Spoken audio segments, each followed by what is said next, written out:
Bom dia, senhores.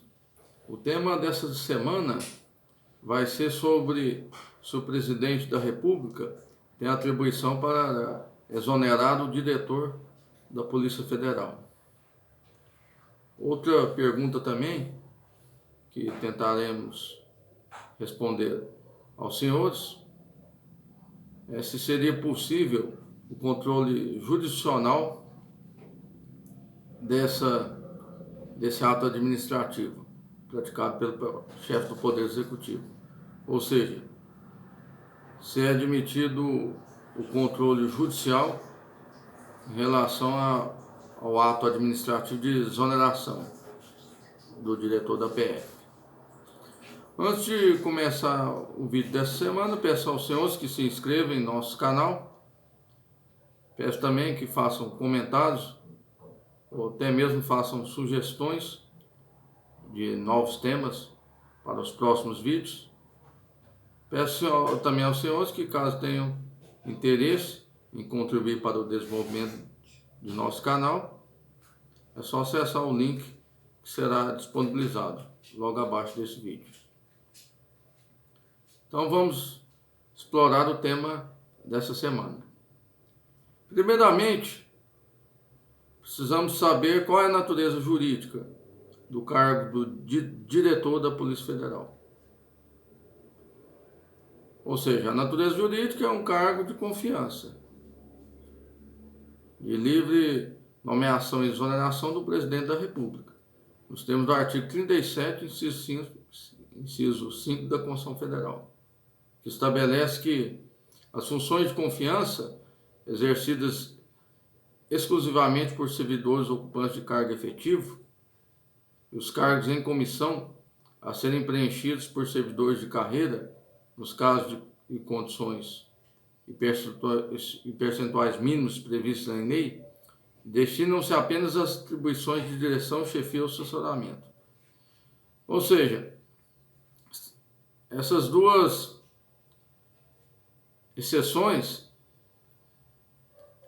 elas se tratam de nomeação de cargo de confiança ou de comissão sem a necessidade de realização de concurso público, ou seja, são duas exceções em relação à regra do concurso público prevista no artigo 37, inciso 2 da Constituição Federal. Ou seja, no caso que estamos analisando, se trata de um cargo de confiança do próprio chefe do Poder Executivo, exercido exclusivamente por servidor de carreira, ocupante de cargo efetivo. Ou seja, nos termos do artigo 2º, letra C da Lei 9.266, alterado pela Lei 3.047 de 2014, o cargo de diretor-geral, nomeado pelo presidente da República, é privativo de delegado de Polícia Federal integrante da classe especial. Então se trata de um cargo de confiança.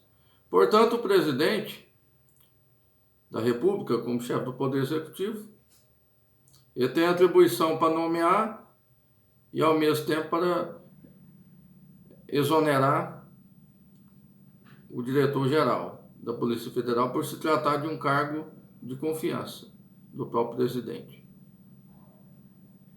Agora vamos à segunda pergunta. Seria possível o controle jurisdicional nesse caso? Nesse caso, se não houver a declaração do motivo, como se trata de um cargo de confiança, de livre nomeação ou exoneração, não há necessidade do presidente da República motivar a exoneração. Nesse caso, se não houver motivo, não haveria possibilidade de controle jurisdicional. Não obstante, caso, por exemplo, o chefe do Poder Executivo ele estabeleça determinado motivo, por exemplo, o motivo da exoneração foi a baixa produtividade.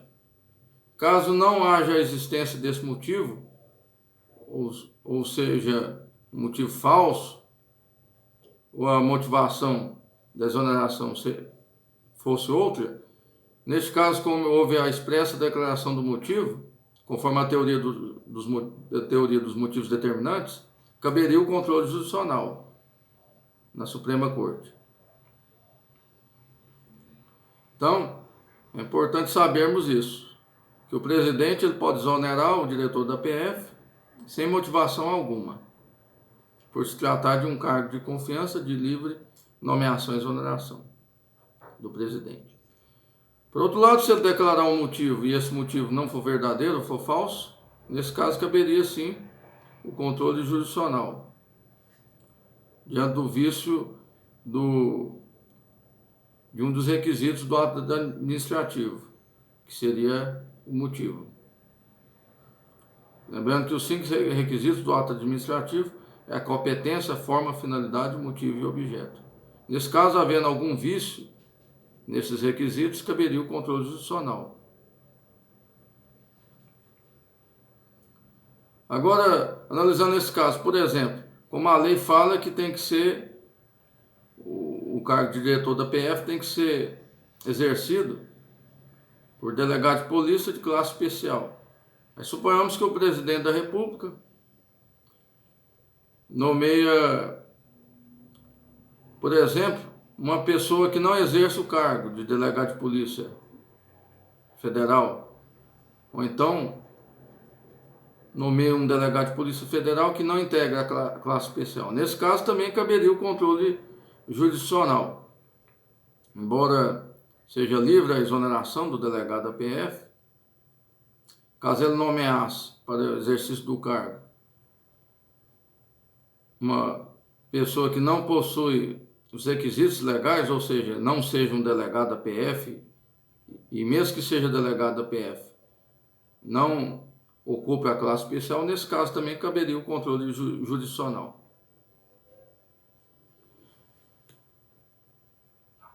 Portanto, se o controle jurisdicional foi exercido além da análise desses requisitos, por acaso, se o controle jurisdicional se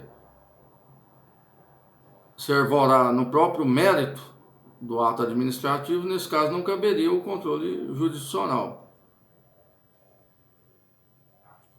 Então, no caso que foi exposto na mídia, para que realmente houvesse a legitimidade do controle jurisdicional exercido pelo STF,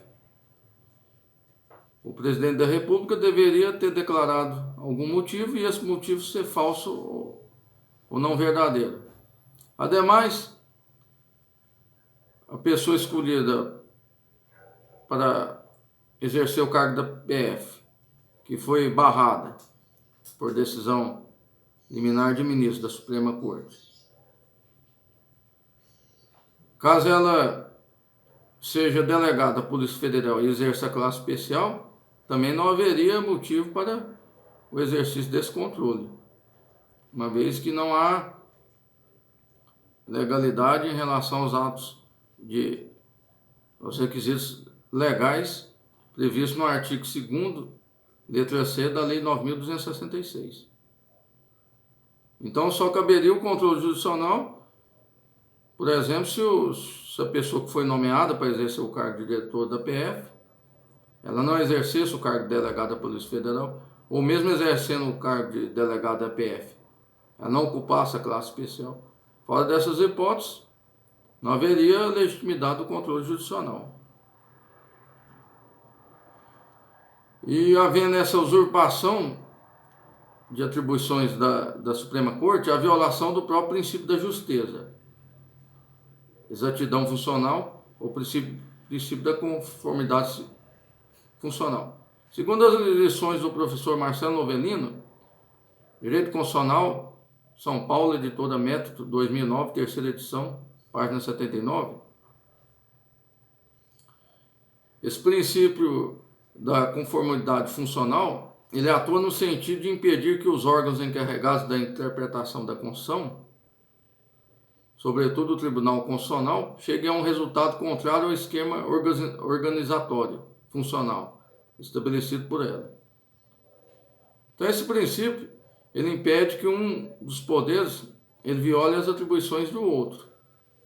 E ele foi inicialmente desenvolvido por Konrad Hess, o jurista alemão que viveu na época da Segunda Guerra.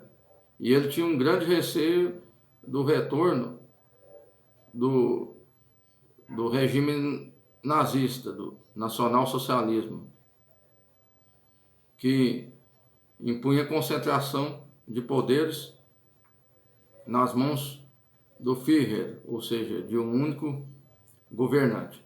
Então, Konrad Hess desenvolveu esse princípio para consagrar a própria separação de poderes e assegurar a própria legitimidade da democracia. Também para que fosse evitado o retorno aos regimes totalitários fascistas que assolaram a Europa na época da Segunda Guerra Mundial. Então, conforme esse princípio, no caso em exame, o STF só poderia realizar o controle jurisdicional em relação a esse ato de exoneração e nomeação do diretor da PF se o presidente da República, por exemplo, declarasse um motivo que não fosse verdadeiro, ou então nomeasse para diretor da PF uma pessoa que não poderia satisfazer os requisitos do artigo 2º-C da Lei 9.266. Por exemplo, nomear uma pessoa que não seja membro, ou seja, não seja delegado da PF, ou então nomear um delegado da PF que não seja de classe especial. Nesse caso, caberia o controle jurisdicional. Por ser um cargo de confiança, de livre nomeação e exoneração, nos termos do artigo 37, inciso 5 da Constituição Federal. É importante ressaltar também que o delegado da PF não tem mandato fixo, como o Procurador da República. O Procurador-Geral da República, nos termos do artigo 128, parágrafo 1º e 2º da Constituição Federal, é o chefe do Ministério Público da União. O Procurador-Geral da República é o chefe do Ministério Público da União, que é nomeado pelo Presidente da República, dentre integrantes da carreira. Maiores de 35 anos após a aprovação de seu nome pela maioria absoluta do Senado Federal, por mandato de 2 anos, permitida a recondução. Então, no caso do Procurador-Geral da República, ele também é nomeado pelo Presidente da República, só que nesse caso ele tem mandato de 2 anos e é permitida a recondução, reconduções sucessivas. E a destituição do Procurador-Geral da República só pode ser feita por iniciativa do Presidente da República, que deve ser precedida de autorização da maioria absoluta do Senado. Então, nesse caso, o Procurador-Geral da República, seu mandato é de 2 anos e ele só pode ser destituído pelo Presidente da República, caso haja prévia autorização da maioria absoluta do Senado. Então, nesse caso, a própria Constituição, o próprio Poder Constituinte originário, admite uma maior segurança a esse cargo de confiança exercido pelo Procurador-Geral da República. Então, nesse caso, como delegado, não há nenhuma previsão constitucional que estabelece um mandato fixo para o diretor da PF, ele pode ser nomeado ou exonerado a qualquer momento pelo presidente. E caso o presidente não declare o motivo, nesse caso não seria admitido o controle jurisdicional, salvo se a nomeação do delegado da PF fosse em relação a um integrante da carreira que não ocupe o delegado da PF, ou então que ele nomeasse um delegado da PF que não fosse de classe especial. Somente nesse caso, eu entendo que caberia o controle da Suprema Corte. Fora dessas hipóteses, eu acredito que haveria a própria violação do mérito administrativo, por se tratar de um cargo de confiança, e própria usurpação das funções do Poder Executivo pelo Poder Judiciário, a violar o princípio da conformidade funcional. Então, eram essas considerações que eu tinha a fazer aos senhores. Peço também que façam comentários ou que façam sugestões para os vídeos das próximas semanas. Caso tenham gostado do vídeo, é só dar um joinha. Caso queiram, também podem compartilhar esse vídeo. Muito obrigado pela atenção de todos. Bom dia.